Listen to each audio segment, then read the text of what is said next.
السلام علیکم ورحمۃ اللہ وبرکاتہ۔ بسم اللہ الرحمن الرحیم۔ شروع اللہ کے نام سے جو بڑا مہربان نہایت رحم کرنے والا ہے۔ دوستو، آج کی ویڈیو کے اندر ایک قرآنی وظیفہ بتایا جا رہا ہے ان لوگوں کے لیے جن کو نیند نہیں آتی، تو یہ آیت مبارکہ کثرت سے پڑھیں، انشاءاللہ تعالی خوب نیند آئے گی۔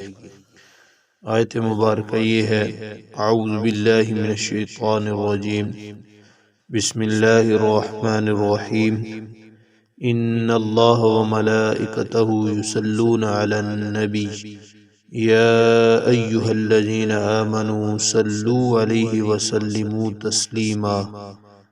صدق اللہ العظیم۔ یہ آیت مبارکہ پارہ نمبر 22 سورہ احزاب رکوع نمبر 7۔ اس آیت مبارکہ کو کثرت سے پڑھیں، انشاءاللہ تعالی خوب نیند آئے گی۔